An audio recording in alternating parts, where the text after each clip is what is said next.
E3 season has officially begun. Let's talk.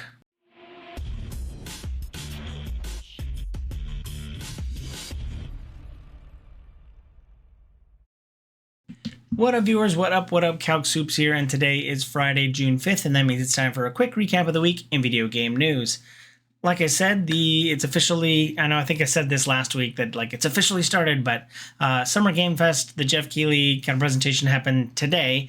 So this is kind of the official start of Summer Game Fest, even though there was a State of Play earlier this week, and there have been a couple other showcases in the last couple of weeks. But this is the official start. I will begin with the Jeff Keighley presentation.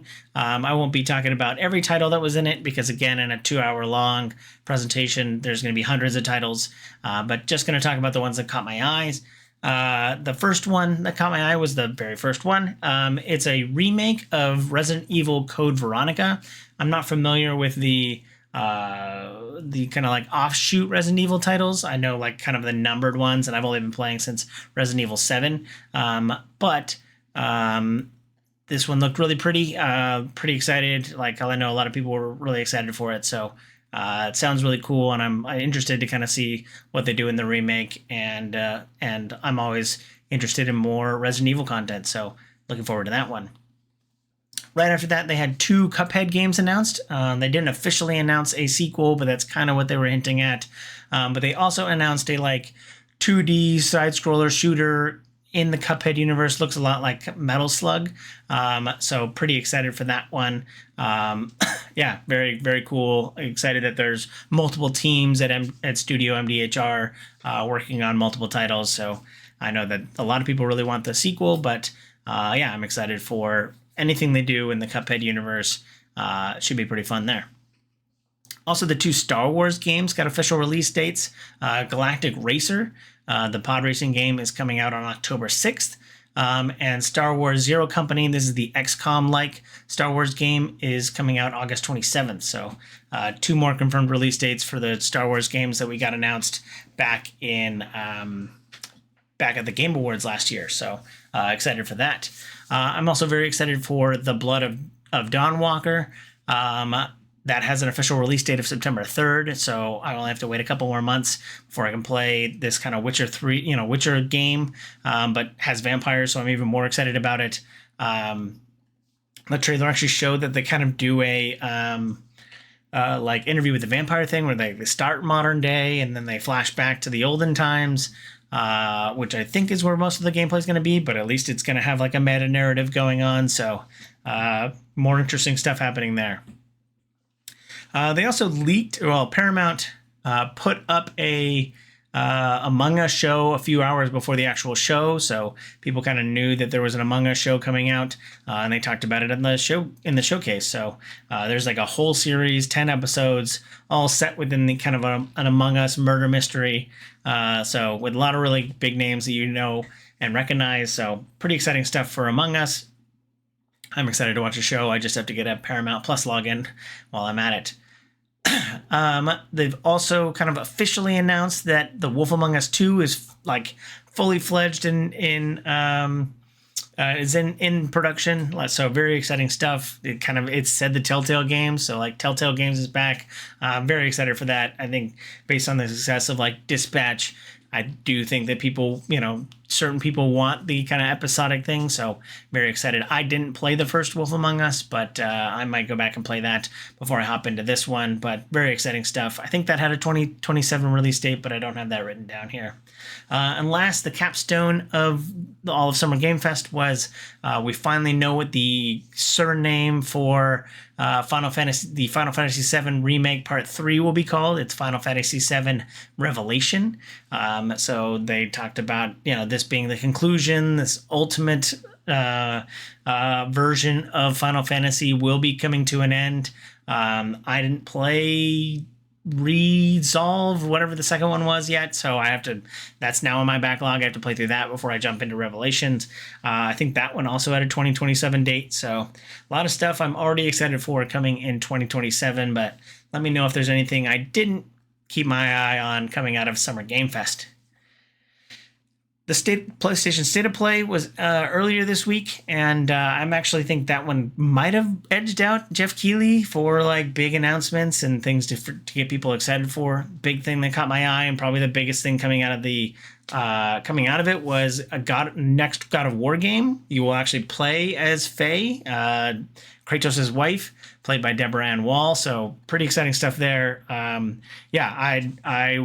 Again, I didn't get all the way through Ragnarok, so I want to get through all of that before I jump into Faye. But very excited for God of War, or as some people are calling it, Mom of War. So I already call it Dad of War, so having a Mom of War seems to fit right in. So pretty excited. It is a little weird not seeing Kratos on it, but I assume he'll show up, or we'll get a little bit more backstory. But excited to see what Faye's journey looks like, and if this is a sequel or if this is like a prequel, or kind of how this kind of fits into the timeline. So excited for that one.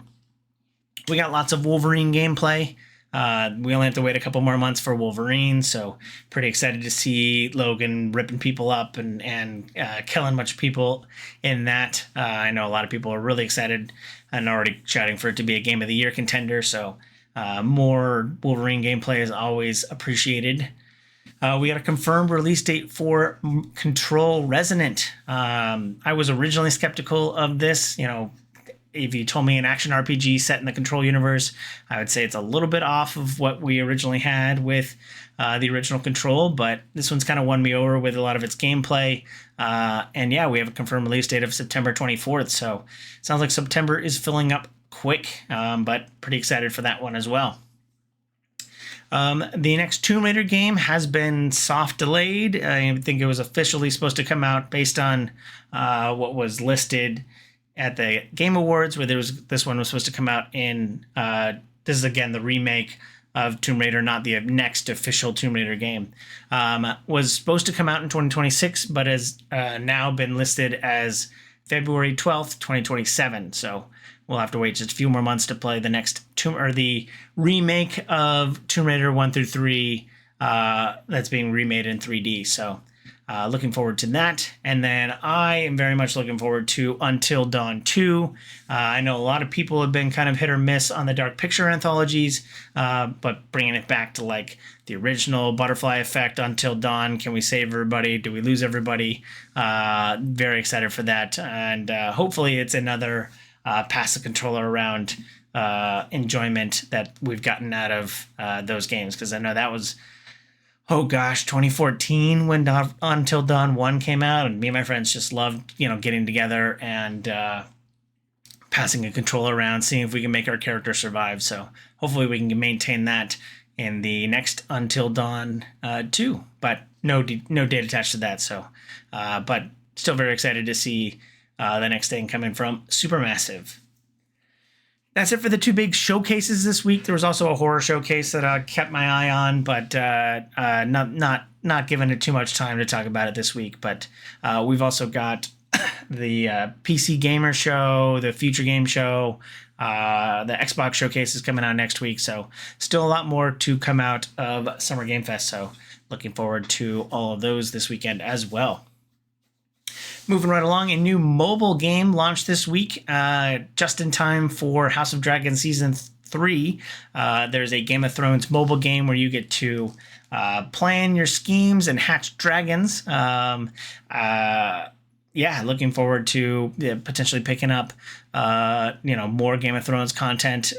Whether or not this will be tied into House of Dragons, like this is awfully closely timed to the release of Season 3.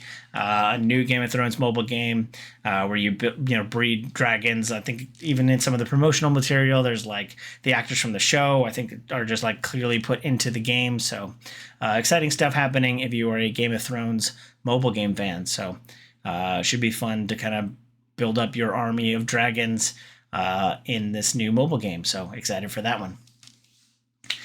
Before Paramount takes over for Warner Brothers, they are already building out their own game studio ahead of time. They had several games announced this Summer Game Fest under the new Paramount label. There's a new Teenage Mutant Ninja Turtles game, several other big games coming out. So Paramount made a big deal about they're opening a game studio So pretty exciting stuff happening over there at Paramount. But before they, officially close on their deal with Warner Brothers and get all of their game studios, they're planting their flag and saying that we've got our own movie or game studio, announced, and we'll be launching games ahead of Summer Game Fest. So pretty exciting stuff there happening over at Paramount.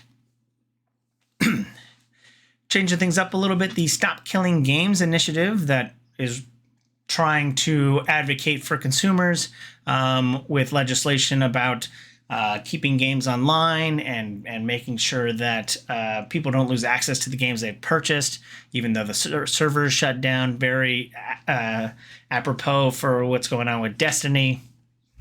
Whether or not people will be able to continue to play after the final update or when the servers will finally close down. So the whole initiative has made a significant advancement. I think a couple months ago we talked about them pleading their case at the EU and at least getting the European Union to kind of listen to their advocacy. But the Stop Killing Games initiative has made it through the California legislature. So they've made it past the legislative branch of California. So that's one hurdle to jump through. I don't know how it I'm not a legal expert, so I don't know how, if it's past LA or if it's past California, how that will affect a federal mandate or anything like that. But they've at least gotten the sign off from major legislation in a major state. So pretty exciting stuff there. I'm still kind of heads or tails on how I feel about the Stop Killing Games initiative. Ultimately, I think it will be better for consumers. So I'm leaning heavily pro, but how that kind of works itself out remains to be seen. The good people at Don't Nod are giving away, or for the 6th year running, are giving away a great game for Pride Month. Tell Me Why is a great story about a brother and a sister rekindling their relationship and going through their traumatic childhood together. So it's a great story. They give it away every year for Pride Month. I've played through it several times now at this point, and you should too, because it's free this month. So I'll have a link down below for you to go check out that game, give it 10 hours, and play through the story. It's really an awesome story and really told well, and awesome cause to give it away during Pride Month. So looking forward to that as well. So pick that up if you haven't already. Rumors abound that now that Baldur's Gate 3 was such a big hit, I assume Wizards of the Coast is looking to flex their licensing arm to get someone to make the previous Baldur's Gates. The most compelling rumor is that they're working on someone somewhere is working on a Baldur's Gate 2, maybe even a Baldur's Gate 1 remake.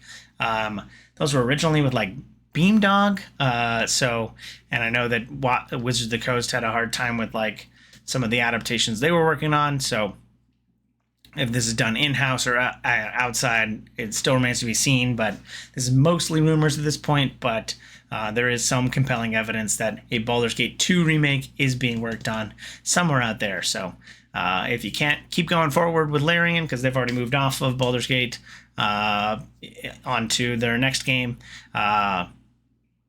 it'll be interesting to see who can do what with a Baldur's Gate 2 remaster.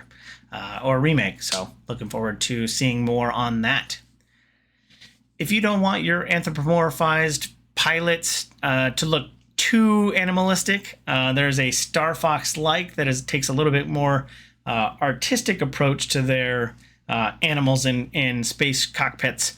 There's a new game called Wild Blue Skies, and it's if you can call it a Star Fox-like, is a little bit too on the nose, but yeah, you are playing some kind of haired creature, mammalian creature in the cockpit of a plane. It's very much it wears its inspiration on its sleeve. It's very much a Star Fox-like. So if you aren't looking forward to or don't even own a Switch 2, you might want to look at Wild Blue Skies for if you're on the other consoles. If you're looking for a Star Fox-like to be playing sometime soon. Also, as part of the State of Play was the announcement that Dune Awakening, the survival MMO set in the Dune universe, will be getting a console version. But also separately announced was that they will be getting a solo mode. So previously the game was like an MMO survival game, and you would have to like get into a guild, and there's a lot of end game stuff tied to how well your guild's doing.